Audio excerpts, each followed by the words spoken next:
Welcome to TNPSC தமிழியல் களஞ்சியம் channel. இன்னைக்கு நம்ம என்ன டாபிக் பார்க்க போறோம்னா இந்தியன் பாலிட்டியில தான் பார்க்க போறோம். 6th ஸ்டாண்டர்ட் டேர்ம் 2ல வரக்கூடிய குடிமையியல்ல சிவிக்ஸ்ல வரக்கூடிய ஃபர்ஸ்ட் லெசன் நேஷனல் சிம்பிள்ஸ், தேசிய சின்னங்கள் அப்படின்னா என்னன்னு பார்க்க போறோம். தேசிய சின்னங்கள்னா என்ன?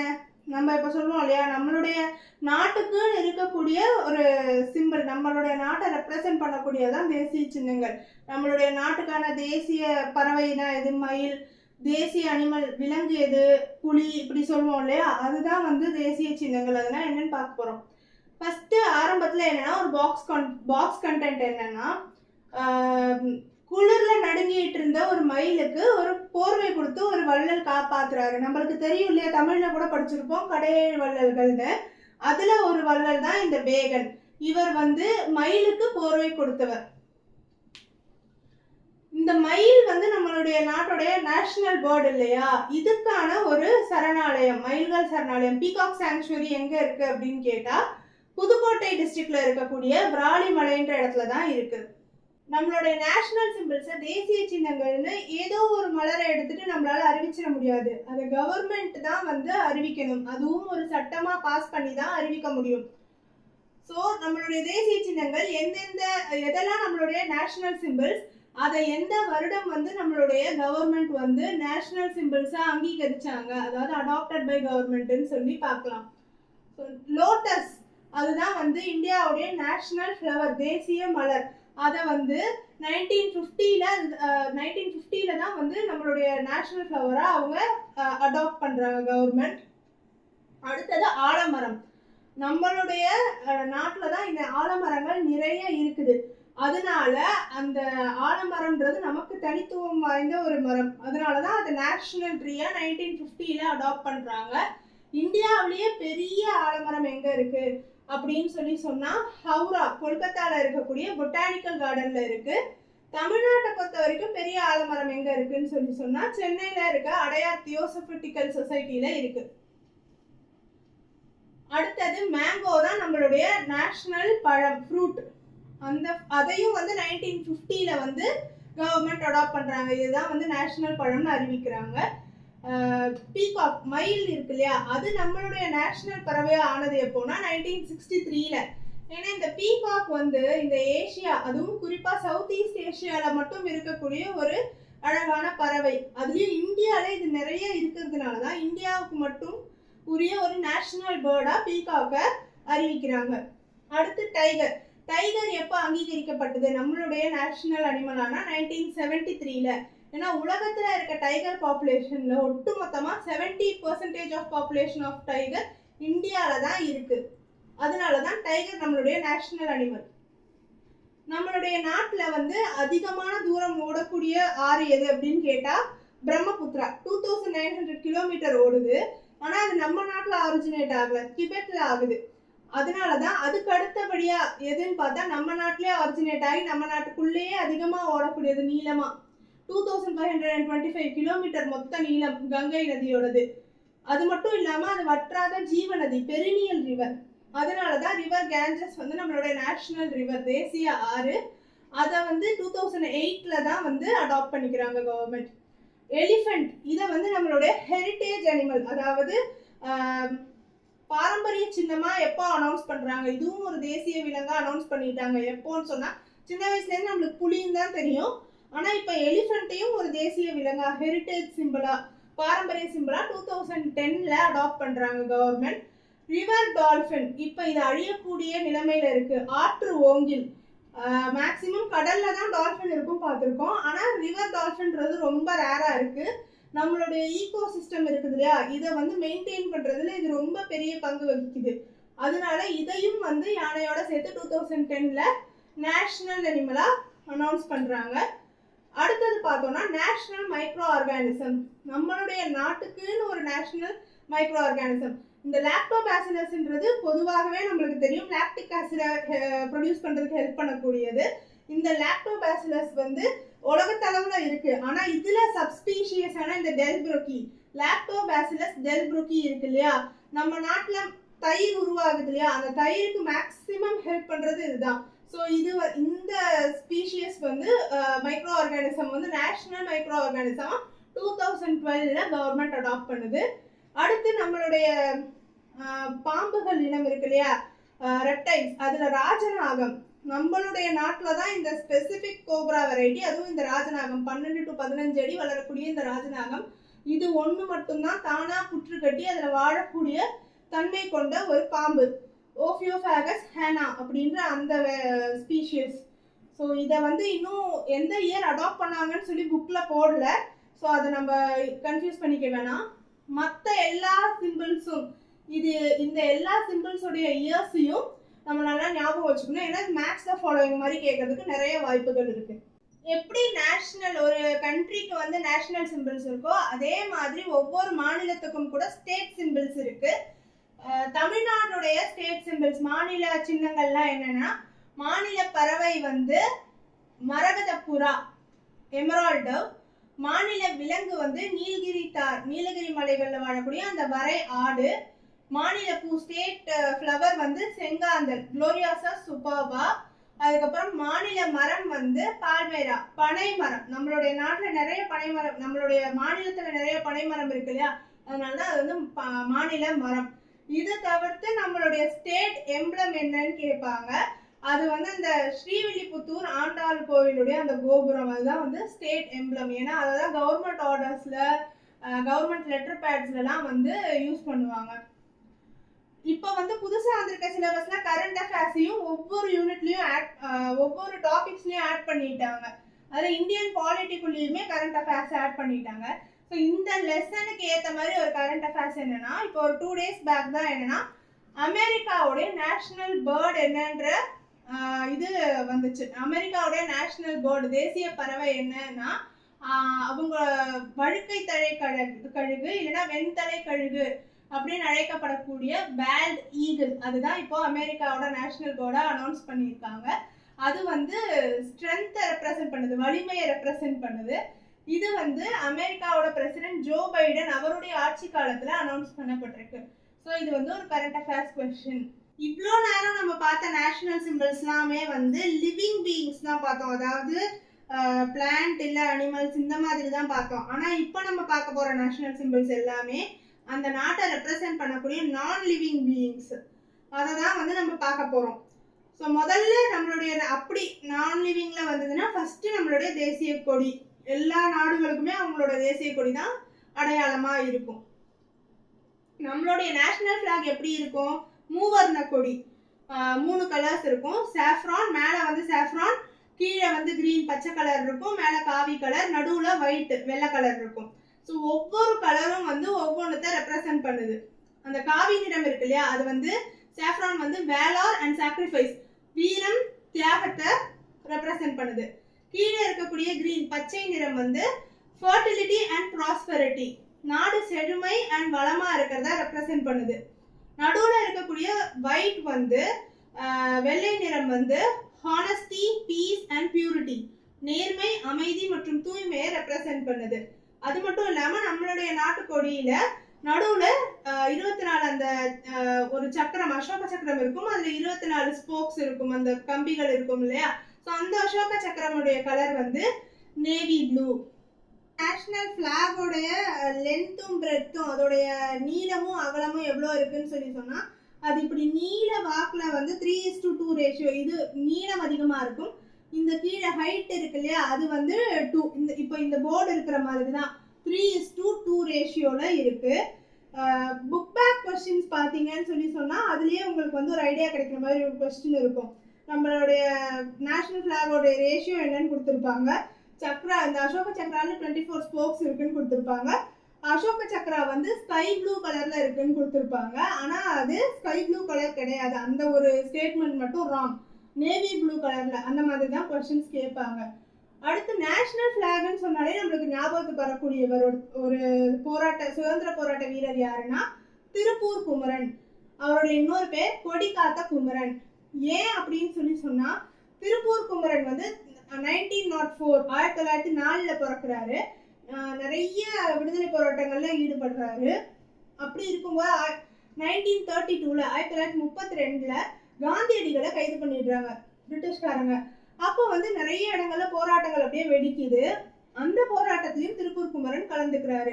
அப்போ எங்களுக்கு வெள்ளையனே வெளியேறு அப்படின்னு சொல்லிட்டு தேசிய கொடியெல்லாம் அவங்க வந்து பிடிச்சிட்டு இருக்காங்க. அப்போ தேசிய கொடிய தள்ளி விடும்போது இவர் வந்து தேசிய கொடியை தாங்கி பிடிச்சுக்கிறாரு. அதை கீழே விட மாட்டேங்கிறாரு, மண்ணுல பட விட மாட்டேங்கிறாரு. அந்த கொடியை வந்து அப்போ இன்னும் கேட்டா நம்மளுக்கு வந்து இண்டிபெண்டன்ஸ் கூட ஆகல, தேசிய கொடி கூட கிடையாது. அது நியாயமா சொல்லணும்னா அது வந்து இவங்க தேசிய கொடியா பின்னால வரணும், அதாவது நம்மளுடைய சுதந்திரத்தை காப்பாத்துறேன்ற பேர்ல அந்த கொடியை தாங்கி பிடிச்சுக்கிறாரு. போலீஸ்காரங்க நம்ம நாட்டை சேர்ந்தவர்களும் சரி, பிரிட்டிஷ்காரங்களும் சரி, பிரிட்டிஷ்காரங்க கிட்ட வேலை பார்த்து நம்ம நாட்டு போலீஸ்காரங்க எல்லாரும் போட்டு அடிச்சே கொள்றாங்க. ஆனா சாகும் போது வரைக்கும் கூட அவர் அந்த கொடியை கீழே விடல. அதனாலதான் அவருக்கு கொடி காத்த குமரன்றது பேரு. இவரை சிறப்புப்படுத்துற விதமா இவருடைய உருவம் பதித்த போஸ்டல் ஸ்டாம்ப் வந்து வெளியிடுறாங்க, அஞ்சல் தலை. அவருடைய பிறந்த வருடத்தோட 100 சென்டினரி, அதாவது 1904 பிறக்கிறாரு. 2004 அவருடைய அஞ்சல் தலையை கவர்மெண்ட் வெளியிட்டு சிறப்பிக்குது. இந்த நேஷனல் பிளாக்ல நம்ம பார்க்க வேண்டிய இன்னொரு முக்கியமான ரொம்ப ரொம்ப ரொம்ப இம்பார்ட்டண்டான விஷயம் என்னன்னு சொன்னா, ஃபர்ஸ்ட் நம்மளுடைய இந்தியா இண்டிபெண்டன்ஸ் ஆயிடுச்சு. இந்தியா இண்டிபெண்டன்ஸ் ஆன டைம்ல இருந்த அந்த தேசிய கொடி இருக்கு இல்லையா, அதை யார் முதல்ல டிசைன் பண்றாங்கன்னு சொன்னா பிங்கலி வெங்கையா அப்படின்னு ஆந்திர மாநிலத்தை சேர்ந்த ஒருத்தர் தான் டிசைன் பண்றாரு. So first national flag was designed by Pingali Venkayya. அந்த இவர் டிசைன் பண்ணி கொடுக்கறத எங்க நெய்யப்பட்டது, அது எங்க வந்து where it was first woven அட்னா குடியாத்தம், வேலூர், தமிழ்நாட்டில் தான் அது நெய்யப்படுது. இவர் பிங்கலி வெங்கையா டிசைன் பண்ணி கொடுத்தத குடியாத்தம், வேலூர்ல அந்த ஃபர்ஸ்ட் நேஷனல் ஃபிளாக் வந்து வேயப்படுது. அது 15th ஆகஸ்ட் 1947 அன்னைக்கு, இந்தியா சுதந்திரம் அடைஞ்ச அன்னைக்கு நம்மளுடைய ஃபர்ஸ்ட் பிரைம் மினிஸ்டர் நேரு வந்து செங்கோட்டை, டெல்லி ரெட் ஃபோர்ட்ல அதை வந்து கொடி ஏற்றுறாரு, ஹாய்ஸ்ட் பண்றாரு. அதுக்கப்புறமா இப்போ கொஞ்சம் கொஞ்சமா டிசைன் மாடிஃபை பண்ணி நம்மளுடைய நேஷனல் ஃபிளாக் இப்போ இருக்கிற மாதிரி இருக்கு. இந்த ஃபர்ஸ்ட் நேஷனல் ஃபிளாக் இருந்தது இல்லையா, அது இப்போ எங்க இருக்குன்னு சொன்னா சென்ட் ஜார்ஜ் ஃபோர்ட் மியூசியம் சென்னையில இருக்கு, நம்மளுடைய செக்ரட்டரியேட்ல இருக்கக்கூடிய மியூசியத்துல இருக்கு. ஸோ இது ஞாபகத்துல வச்சுக்கோங்க, ரொம்ப ரொம்ப இம்பார்ட்டண்ட்டான பாயிண்ட். இந்த வருஷம் எக்ஸாம்ல கேட்கறதுக்கு நிறைய சான்ஸ் இருக்கு. ஏன்னா டிஎன்பிஎஸ்ஸை பொறுத்த வரைக்கும் நம்மளுக்கு ஏதாவது ஒரு படத்துல ஏதாவது ஒன்று வந்துருச்சுன்னா டக்குன்னு அதை வந்து நெக்ஸ்ட் வரக்கூடிய எக்ஸாம்ஸ்ல கேட்டுருவாங்க. இந்த வருஷம் யாராவது இந்தியன் 2 படம் பார்த்துருந்தீங்கன்னா, பை சான்ஸ் பார்த்துருந்தீங்கன்னா உங்களுக்கு அதுலயே தெரிஞ்சிருக்கும். தாத்தா வந்து செக்ரட்டரியேட்ல இருக்க மியூசியத்துல இருந்து பேசுவாரு, அந்த இந்தியன் தாத்தா. அப்போ வந்து இந்த சென்ட் ஜார்ஜ் ஃபோர்ட் மியூசியம்ல தான் நம்மளோட ஃபர்ஸ்ட் நேஷனல் ஃபிளாக் முன்னாடி நின்று தான் பேசுறேன் அப்படின்னு சொல்லுவார். ஸோ இந்த வருஷம் கேட்கறதுக்கு நிறைய சான்ஸ் இருக்கு இந்த கொஸ்டின். அடுத்தது வந்து நேஷனல் எம்பளம். இந்த நேஷனல் எம்பளமை வந்து எப்போ நம்மளுடைய தேசிய முத்திரை அப்படின்னு சொல்லிட்டு நாடு அக்செப்ட் பண்ணிக்குதுன்னா, நம்மளுடைய நாடு எப்போ குடியரசு ஆச்சோ, ரிப்பப்ளிக் ஆச்சோ, 26th ஜனவரி 1950 அன்னைக்கு தான் அடாப்ட் பண்ணிக்கிறாங்க. இப்போ நேஷனல் ஃபிளாகை வந்து என்னைக்கு அடாப்ட் பண்ணாங்கன்னு சொல்ல மறந்துட்டேன். அது வந்து இண்டிபெண்டன்ஸ் டே அன்னைக்கு, என்னைக்கு நம்மளுடைய நாடு இண்டிபெண்ட் ஆச்சோ 15th ஆகஸ்ட் 1947, அது வந்து கவர்மெண்ட் நம்மளுடைய தேசிய ஃபிளாகை அனௌன்ஸ் பண்ணிடுறாங்க. நேஷனல் எம்பளம் வந்து நாடு குடியரசு நாடா ஆனப்போ, டெமோக்ராட்டிக் கண்ட்ரியா ஆனப்போ. ஸோ இந்த நேஷனல் எம்பளம் எப்படி இருக்கும்னு சொன்னா நீங்க பார்த்துருப்பீங்க. ஒரு பெரிய தூண், அசோகா பில்லர் அப்படின்னு சொல்லிட்டு ஒரு பெரிய தூண்ல சிங்கம் நிக்கிற மாதிரி இருக்கும் இல்லையா. அது இப்போ சாரநாத்ல இருக்கக்கூடிய அந்த தூண் வந்து சாரநாத் மியூசியம்ல வச்சிருக்காங்க. ஸோ அது அப்பர் பார்ட் 4 லைன் இருக்கும். ஆனால் நம்மளுக்கு அந்த 3 தான் விசிபிளா தெரியும், ஒன்று வந்து பின்னாடி இருக்கும், மறைஞ்சிருக்கும். ஸோ 4 லைன் இருக்கும். மேலே கீழே வந்து ஒரு ஸ்லாப் மாதிரி வரும். அந்த ஸ்லாப்ல வந்து ஹார்ஸ், புல், எலிஃபென்ட், குதிரை, ஒரு காளை மாடு, எருது, ஒரு யானை, இதோட உருவம் பொறிக்கப்பட்டிருக்கும். அது ஏன்னு சொன்னா ஹார்ஸ் வந்து வேகத்தை ரெப்ரசென்ட் பண்ணுது, ஸ்பீடை. புல் வந்து ஹார்ட் ஒர்க்கை, எலிஃபென்ட் வந்து எனர்ஜியை ரெப்ரசென்ட் பண்ணுது. ஸோ அந்த இதுக்கு கீழேயே வந்து சத்தியமேவ ஜெயத்தே அப்படின்னு எழுதியிருக்கும். சத்தியமேவ ஜெயத்தே அப்படின்னா என்னன்னா ட்ரூத் அலோன் ட்ரையம்ஸ், உண்மை மட்டும்தான் வெற்றி பெறும் அப்படின்றது தான் அதுக்கான அர்த்தம். ஸோ அடுத்தது வந்து நேஷனல் பிளட்ஜ். நம்ம எல்லா புக்கையும் திறந்ததுக்கு அப்புறமா நம்ம எப்பவுமே அசம்பிளி, ஸ்கூல் அசம்பிளிஸ்லாம் எடுப்போம் இல்லையா, India is my country, all Indians are my brothers and சிஸ்டர்ஸ்னு. இந்தியா எனது நாடு, இந்தியாவில் உள்ள அனைவரும் எனது சகோதர சகோதரிகள் அப்படின்னு சொல்லி எடுப்போம் இல்லையா. அதை யார் எழுதுனது அப்படின்னு சொல்லி ஃபர்ஸ்ட் அந்த வாசகத்தை யார் எழுதுனது அப்படின்னு கேட்டா பைதிமாரி வெங்கட சுப்பாராவ் அப்படின்ற ஒருத்தர் ஆந்திர பிரதேஷ் சேர்ந்தவர் தான் தெலுங்குல முதல்ல எழுதுறாரு. அதை தான் அப்புறமா ஒவ்வொரு மாநிலத்துக்கும் ஏற்ற மாதிரி அவங்க டிரான்ஸ்லேட் மொழிபெயர்த்துக்கிட்டாங்க. அடுத்து நம்மளுடைய கரன்சி, ரூபாய் நோட்ல காந்தி தாத்தா எப்பவுமே இருப்பாரு. ஆனா நம்மளுடைய கரன்சிக்கு இது வரைக்கும் சிம்பிள்ன்றது ஒண்ணு பெருசா இருந்ததுக்கு நம்ம சின்ன வயசுல பார்த்த வரைக்கும் இருந்தது கிடையாது. டாலர்ஸ்லாம் இந்த மாதிரி சிம்பிள் இருக்கிறத பார்த்திருப்போம், யூரோஸ்க்கு இருக்கிறத பார்த்திருப்போம், பவுண்டுக்கு இருக்கிறத பார்த்திருப்போம். ஆனா நம்மளுடைய ருபீஸை வந்து RUPES அப்படின்னு ருபீஸ் எழுதுவோம், இல்லை ருப்பியான்னு எழுதுவோம், இல்லைன்னா RS அப்படின்னு போட்டு எழுதிதான் நம்ம பழக்கம். ஆனா 2010ல தமிழ்நாட்டை சேர்ந்த D உதயகுமார் அப்படின்ற ஒருத்தர் தான் இந்த சிம்பிளை இன்ட்ரடியூஸ் பண்றாரு. அவர் தான் இந்த சிம்பிளை டிசைன் பண்றாரு. நம்மளுடைய கவர்மெண்ட்டும் அந்த 2010க்கு அப்புறமா அதை அக்செப்ட் பண்ணிக்குது. ஸோ அப்போலேருந்து நம்ம வந்து நம்மளுடைய ருபீஸுக்கான சிம்பிள் வந்து இப்போ எப்படி டாலர்ஸ் யூரோஸ்ல இப்படி சிம்பிள் இருக்கோ அது மாதிரி ருபீஸ்க்கான சிம்பிள் இந்த சிம்பிள் மாறிடுச்சு. அடுத்தது வந்து நம்மளுடைய நேஷனல் ஆந்தம், தேசிய கீதம். ஜனகணமன தான் நம்மளுடைய நேஷனல் ஆந்தம், தேசிய கீதம். இதை வந்து எப்போ கவர்மெண்ட் வந்து நம்மளுடைய தேசிய கீதமா அங்கீகரிக்குது அப்படின்னு சொல்லி சொன்னா, நம்மளுடைய நாடு ரிப்பப்ளிக் நாடு அப்படின்னு 26th ஜான்வரிக்கு ஒரு 2 நாள் முன்னாடியே 24th ஜான்வரி 1950 அடாப்ட் பண்றாங்க. ஏன்னா நம்மளுடைய நாடு சுதந்திர நாடாவும் ஏற்கனவே ஆயிடுச்சு 3 வருஷம் முன்னாடி. 26th ஜான்வரி அன்னைக்கு அது வந்து குடியரசு நாடா ஆக போகுது. ஸோ அன்னைக்கு வந்து திடீர்னு இதுதான் ஒரு பாடல் அப்படின்னு சொல்ல முடியாது. அதனால ஒரு 2 நாள் முன்னாடியே அதுதான் வந்து நேஷனல் ஆந்தம், தேசிய கீதம்னு அனௌன்ஸ் பண்ணிடுறாங்க. நேஷனல் சாங்கை கூட 2 நாள் முன்னாடியே அந்த மாதிரி தான் நேஷனல் சாங்னு அனௌன்ஸ் பண்ணிடுறாங்க. ஸோ இந்த நேஷனல் ஆந்தம், தேசிய கீதம் ஜனகணமனவை யார் எழுதுனாங்கன்னா ரவீந்திரநாத் தாகூர். இவர் வந்து முதல்ல அதுல வந்து பெங்காலி மொழியில தான் எழுதுறாரு. அதுக்கப்புறமா தான் வந்து ஹிந்தி இது மாதிரி மற்ற மொழிகள்ல அதை வந்து டிரான்ஸ்லேட் பண்றாங்க. இதோடைய ஒரிஜினல் டியூரேஷன் வந்து 52 செகண்ட்ஸ், 52 வினாடிகள். ஸோ இந்த ஜனகணமனவை அப்பதான் அவர் எழுதினாரா அப்படின்னு கேட்டா கிடையாது. ஸோ இது எப்போ முதல்ல பாடுறாங்க, இதுதான் நம்மளுடைய நேஷனல் ஆந்தமா இருக்கணும் அப்படின்னு எந்த ஃபர்ஸ்ட் பாடி எப்போ டிசைட் பண்றாங்கன்னா, கொல்கத்தாவில் நடந்த ஒரு காங்கிரஸ் பொதுக்குழு மீட்டிங், காங்கிரஸ் கமிட்டி மீட்டிங் எப்போ 27 டிசம்பர் 1911 1911லயே அதை முதல்ல பாடப்பட்டுருச்சு. அப்பவே அதை முடிவு பண்ணிட்டாங்க, நம்மளுக்கு சுதந்திரம் கிடைச்சதுக்கு அப்புறம் இதுதான் நேஷனல் கீதமா, நேஷனல் ஆந்தமா இருக்கணும், தேசிய கீதமா இருக்கணும்னு சொல்லிட்டு. ஸோ ஆனால் கவர்மெண்ட் அடாப்ட் பண்ணது 24 ஜனவரி 1950. ஆனால் அது ஃபர்ஸ்ட் பாடப்பட்டது Congress committee meeting in Kolkata 27 December 1911. So இது ரொம்ப இம்பார்ட்டன்ட், இதை ஞாபகத்தில் வச்சுக்கோங்க. அதே மாதிரி தான் நம்மளுடைய national song Vande Mataram.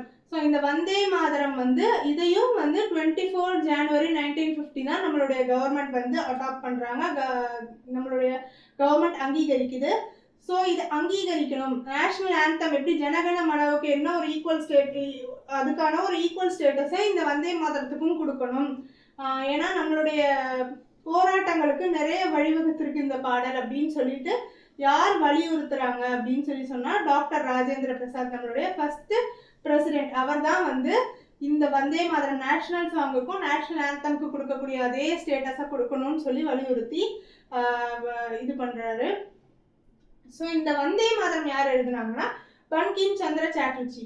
So இவர் வந்து அவருடைய ஆனந்த் மாத் அப்படின்ற ஒரு நாவல்ல தான் இந்த பாடலை எழுதியிருக்காரு. ஸோ அதுலேருந்து எடுத்து தான் இந்த நேஷனல் சாங்கை நம்ம இந்த நேஷனல் சாங்காக வச்சுருக்கோம். ஸோ இது தனிப்பட்டு எழுதப்பட்டது கிடையாது, அந்த நாவலில் இருந்த ஒரு பாடல் நம்மளுக்கு நேஷனல் சாங்காக இப்போ இருக்கு.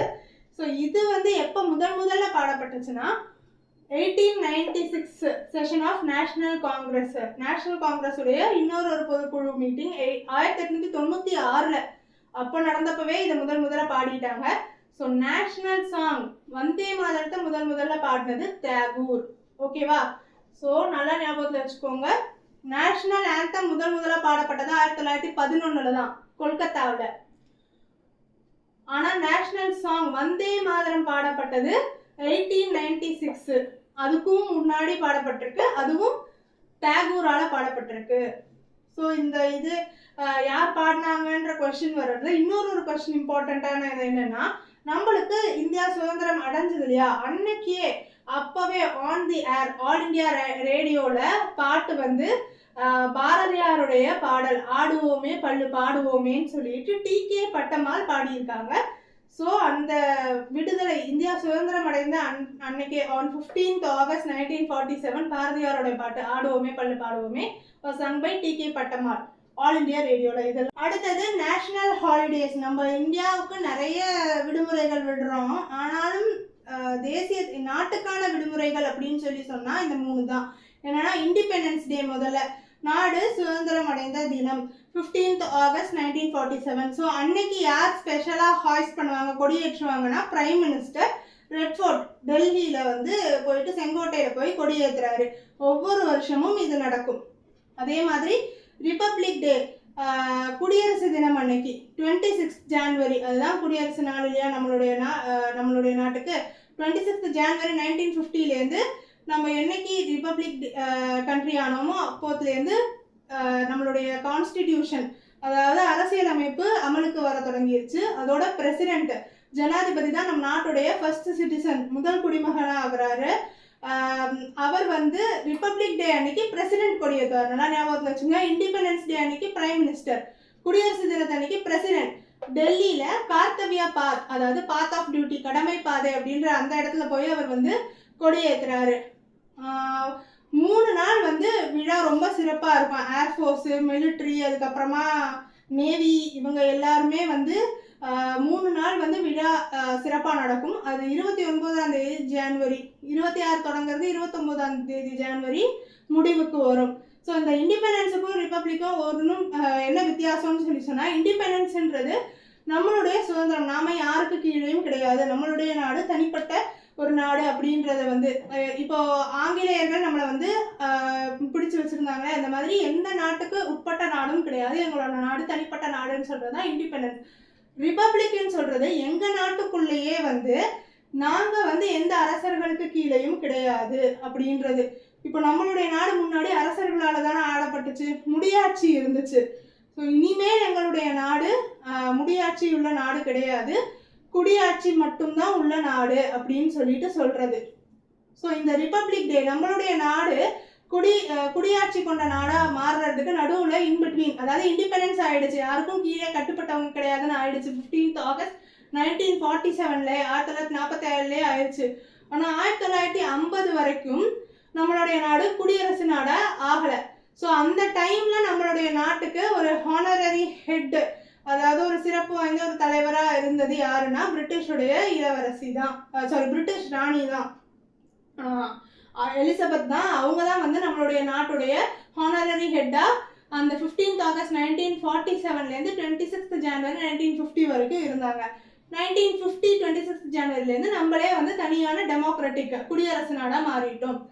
ஸோ அடுத்த ஒரு நேஷனல் ஃபெஸ்டிவல், நேஷனல் ஹாலிடே வந்து காந்தி ஜெயந்தி, October 2. நம்மளுடைய தேசப்பிதா மகாத்மா காந்தியுடைய பிறந்த நாளை தான் வந்து நம்ம வந்து காந்தி ஜெயந்தியாக கொண்டாடுறோம். அதுவும் ஒரு நேஷனல் ஹாலிடே. ஸோ காந்தியை வந்து நம்மளுக்கு என்னதான் தேச தலைவராக இருந்தாலும் அவர் எதுக்கு அதிகமாக பேசப்படுவார்னா அவருடைய நான் வயலண்ட் மெத்தட், அகிம்சை முறைக்கு தான் அவர் வந்து பேசப்பட்டார். அதனால தான் யுனைடெட் நேஷன்ஸ் ஐநா சபை வந்து அவருடைய பிறந்த தினமான October 2 2007 இன்டர்நேஷனல் நான் வயலன்ஸ் டேயா அறிவிக்கிறாங்க.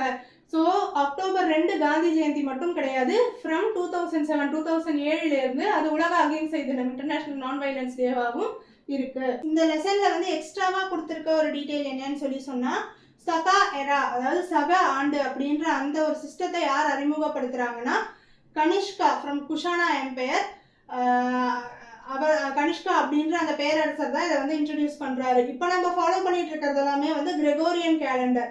இந்த கனிஷ்கா அப்படின்றவர் வந்து கிபி ஒரு 5ஆம் நூற்றாண்டு 6ஆம் நூற்றாண்டு காலகட்டத்தில் இந்த முறையை வந்து அனௌன்ஸ் பண்றாரு. ஸோ அதுல இருந்து பின்னாடி வந்த நிறைய அரசர்கள் வந்து அந்த சக ஆண்டை வந்து ஃபாலோ பண்றாங்க. சக ஆண்டுனா ஒன்றும் கிடையாது, ஒரு 78 வந்து நம்ம மைனஸ் பண்ணிக்கணும், அவ்வளோதான். இப்போ ப்ரெசென்ட் நம்ம 2024 இருக்கோம் இல்லையா, இதுலேருந்து ஒரு 78 மைனஸ் பண்ணிக்கிட்டோம்னா எவ்வளவோ அதுதான் அந்த சக ஆண்டு. ஸோ இது எதுக்குன்னு சொல்லி சொன்னால், அந்த காலத்தில் வந்து அரசர்கள் வந்து அவங்களுடைய இதை எழுதும்போது, ரெக்கார்ட்ஸ் எழுதும்போது நான் வந்து இந்த என்னுடைய ஆட்சி ஆண்டுன்னு மென்ஷன் பண்ணுவாங்க, ப்ளஸ் சக ஆண்டு இவ்வளவு அப்படின்னும். சக ஆண்டு ஒரு 900, சக ஆண்டு வந்து 932 அந்த மாதிரியும் மென்ஷன் பண்ணுவாங்க. இப்போ நம்ம வந்து 2024 2023 2022ன்னு நம்ம சொல்றோம் இல்லையா, அதை தான் வந்து அவங்க வந்து சக ஆண்டு அப்படின்னு சொல்லிட்டு, சகான்றது இந்த கனிஷ்கா இன்ட்ரடியூஸ் பண்ண ஒரு சிஸ்டம், அதை ஞாபகத்தில் வச்சுக்கணும். இப்போ இது மேக்சிமம் இன்ஸ்கிரிப்ஷன்ல தொல்லியல் துறையில கல்வெட்டு படிக்கிறவங்களுக்கு ரொம்ப ஈஸியா இருக்கும். ஏன்னா அந்த கல்வெட்டில் இப்போ ஒரு ராஜா வந்து 1002 எப்படி சொல்கிறது, ஒரு அவர் வந்து சக ஆண்டுல வந்து 1002 வந்து கிபின்னு சொல்லக்கூடாது, ஏன்னா சக ஆண்டு 1002 தான் அந்த ராஜா வந்து அரியணை ஏறுறாரு அப்படின்னு அந்த கல்வெட்டுல மென்ஷன் பண்ணப்பட்டிருக்கு. அதை நம்ம வந்து இப்போ புரிஞ்சுக்கும் போது எப்படி புரிஞ்சுக்கணும்னா, அவங்க சக ஆண்டுன்னு போட்டு மென்ஷன் பண்ணிட்டாங்க 1002ன்னு. அதை நம்ம புரிஞ்சுக்கும் போது நம்ம காலகட்டத்துக்கு எப்படி புரிஞ்சுக்கணும்னா, 1002ஓட இந்த 78 கூட்டிக்கணும். கூட்டுனா எவ்வளோ, 1080. அதாவது இப்போ நம்ம வாழக்கூடிய காலகட்டத்தில் 1080, இப்போ நம்ம 2024 இருக்கோம். அந்த ராஜா வந்து ஏறினது 1080, கிபி 1080ல் ராஜ்யத்தில் அரசராக பதவி ஏற்றிருக்காரு. அதை வந்து அவங்க சக ஆண்டில் மென்ஷன் பண்ணும்போது 1002ன்னு மென்ஷன் பண்ணியிருப்பாங்க. ஸோ இது அதுக்கு யூஸ் ஆகிறது தான். ஸோ வீடியோவில் ஏதாவது டவுட் இருந்ததுன்னா கீழே கமெண்ட்டில் மென்ஷன் பண்ணுங்கள். இந்த வீடியோ உங்களுக்கு பிடிச்சிருந்ததுன்னா லைக் பண்ணுங்கள். யூஸ்ஃபுல்லாக இருக்குன்னு நினச்சிங்கன்னா மற்ற டிஎன்பிஎஸ்சி ஆஸ்பிரன்ஸுக்கும் ஷேர் பண்ணுங்கள். இந்த மாதிரி நிறைய வீடியோஸ் வர்றதுக்காக சேனலை சப்ஸ்கிரைப் பண்ணிவிட்டு மறக்காமல் ஃபாலோ பண்ணுங்கள். தேங்க்யூ.